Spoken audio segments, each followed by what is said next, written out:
Hello बच्चों, आज हम लोग बात करेंगे सेल के बारे में।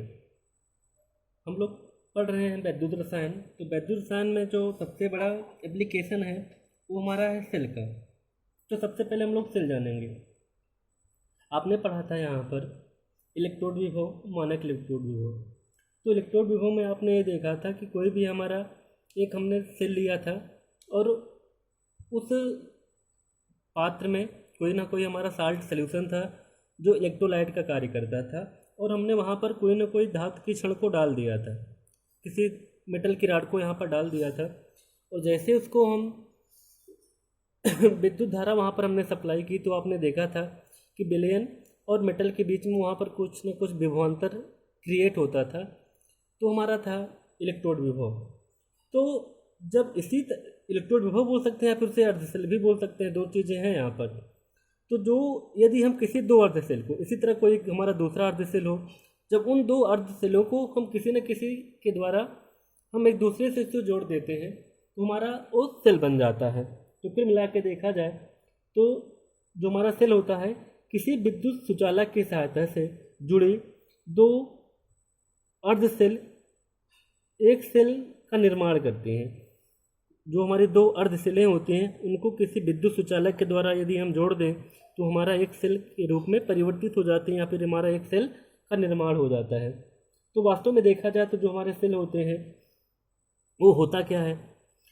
सेल जो होता है इसमें हम एक प्रकार की जो ऊर्जा होती है, रासायनिक ऊर्जा को वैद्युत ऊर्जा में और वैद्युत ऊर्जा को रासायनिक ऊर्जा में परिवर्तित करते हैं। तो सेल वह उपकरण है जिसमें हम लोग विद्युत ऊर्जा का परिवर्तन रासायनिक ऊर्जा में करते हैं। सेल वह उपकरण होता है जिसमें हम विद्युत ऊर्जा का परिवर्तन रासायनिक ऊर्जा में करते हैं। किसके द्वारा? वैद्युत अपघटनीय सेल के द्वारा। तो वैद्युत अपघटनीय सेल वह सेल होता है जिसमें हम विद्युत ऊर्जा का परिवर्तन रासायनिक ऊर्जा में करते हैं।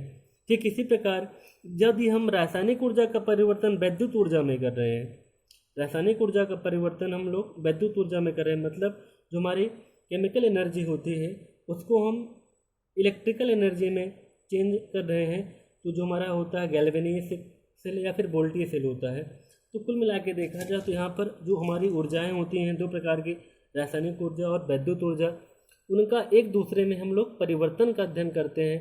जो हमारे होते हैं ये हमारे सेल होते हैं। यहाँ पर पहला हमारा सेल है वैद्युत अपघटनीय सेल। तो वैद्युत अपघटनीय सेल, जैसे आपने कहा कि जो हमारी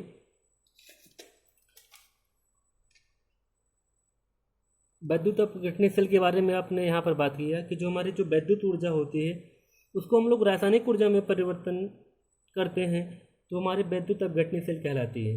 इसका मतलब क्या हुआ कि जो या फिर जिस सेल में जब किसी विद्युत अपघट्ट के विलयन में विद्युत धारा प्रवाहित करते हैं, कोई भी हमारा यहाँ पर विद्युत अपघट्ट का विलयन है, यहाँ पर आप लोग देख रहे हैं, इस विद्युत अपघट्ट के विलयन में हम लोग विद्युत धारा प्रवाहित करते हैं तो इसमें रासायनिक परिवर्तन होगा, इसमें रासायनिक परिवर्तन हो जाएगा। तो वह प्रक्रिया जिसमें विद्युत ऊर्जा के प्रभाव से रासायनिक अभिक्रिया होती हो, वह प्रक्रिया जिसमें विद्युत ऊर्जा के प्रभाव से, क्योंकि यहाँ पर हमको विद्युत ऊर्जा को रासायनिक ऊर्जा में परिवर्तित करना है, तो विद्युत ऊर्जा के प्रभाव से यहाँ पर रासायनिक अभिक्रिया हमारी होती है, मतलब रासायनिक ऊर्जा में रूपांतरण होता है विद्युत ऊर्जा का, तो ये वैद्युत अपघटन कहलाती है। तो वह सेल जिसमें वैद्युत अपघटन की क्रिया कराई जाती है वैद्युत अपघटनीय सेल कहलाता है। तो कुल मिला के वह प्रक्रिया जिसमें विद्युत ऊर्जा के प्रभाव से रासायनिक अभिक्रिया होती हो, विद्युत अपघटन कहलाती है। और वह सेल जिसमें विद्युत अपघटन की क्रिया कराई जाती है हमारा विद्युत अपघटनीय सेल कहलाता है। तो जिस सेल में विद्युत ऊर्जा देने पर कोई रासायनिक अभिक्रिया होती हो उसे हम वैद्युत अपघटनीय सेल कहते हैं। जब हम वैद्युत अपघटनीय सेल में वैद्युत अपघट्ट विलयनों का वैद्युत अपघटन कराया जाता है, तो किसी वैद्युत अपघट्ट के विलयनों में विद्युत धारा प्रवाहित करने पर एनोड पर ऑक्सीकरण की क्रिया होती है और कैथोड पर अपचयन की क्रिया होती है। कोई भी हमारा वैद्युत अपघट्ट का सल्यूशन है, उस वैद्युत अपघट्ट के विलयन में जब हम विद्युत धारा प्रवाहित करते हैं तो उस वैद्युत अपघट्ट के विलयन का वैद्युत अपघटन होने लगता है। तो इस प्रक्रिया में जो हमारा एनोड होता है, वो जो एनोड होता है उस पर सदैव ऑक्सीकरण की क्रिया होती है और जो हमारा कैथोड होता है उस पर अपचयन की क्रिया होती है। अब चिन्ह परिपाटी के अनुसार जो हमारा वैद्युत अपघटनीय सेल होता है, इसमें जो हमारे चिन्ह होते हैं वो परिवर्तित हो जाते हैं। तो कुल मिला के यहाँ पर देखा जाए तो हमने यहाँ पर जिंक क्लोराइड का सल्यूशन लिया है, जो कि जिंक क्लोराइड हमारा वैद्युत अपघट्य का कार्य करता है।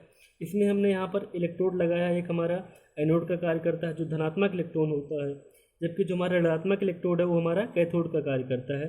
जैसे ही जिंक क्लोराइड के विलयन में हमने विद्युत धारा प्रवाहित की, तो जो यहाँ पर हमारा एनोड होता है, उस एनोड पर, जैसा आपने कहा कि उस एनोड पर यहाँ पर ऑक्सीकरण की क्रिया होती है, जबकि कैथोड पर हमारी अपचयन की क्रिया होने लगती है। तो सबसे पहले जो हमारा जिंक क्लोराइड का जलीय विलयन है, इसे जब हम विद्युत धारा प्रवाहित करते हैं तो Zn प्लस आयनों का Zn में अपचयन हो जाता है। सबसे पहले ZnCl2 अपने आयनों में टूट जाएगा, Zn प्लस बनाएगा, Zn2 प्लस बनाएगा और 2Cl माइनस। तो जो हमारा कैथोड होता है उस पर सदैव हमारा अपचयन होता है, तो Zn2 प्लस क्या करेगा, 2 इलेक्ट्रॉन को ग्रहण करेगा और ये Zn में अपचयित हो जाएगा।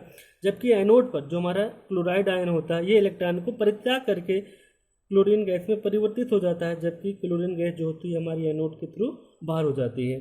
तो जो इस वैद्युत अपघटनीय सेल का जो हमारा एनोड होता है वो धन ध्रुव होता है, क्योंकि हमने कहा कि जो हमारा एनोड होता है वो धनात्मक इलेक्ट्रोड होता है, जबकि जो हमारा ऋण ध्रुव होता है वो हमारा कैथोड होता है।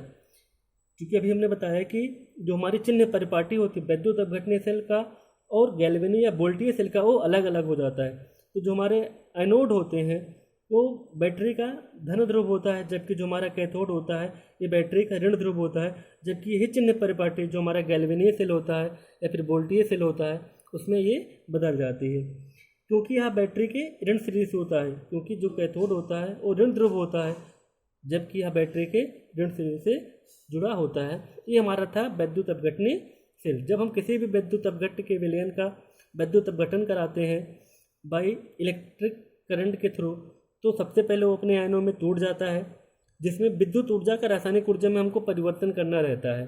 तो जो हमारा एनोड होता है उस पर ऑक्सीकरण की क्रिया, जबकि जो हमारा कैथोड होता है उस पर अपचयन की क्रिया यहाँ पर हमारी होती है। तो जहाँ पर Zn का जिंक में अपचयन हुआ, कहाँ पर, कैथोड पर, जबकि एनोड पर क्लोराइड आयनों का क्लोरीन में ऑक्सीकरण हुआ, कहाँ पर, एनोड पर।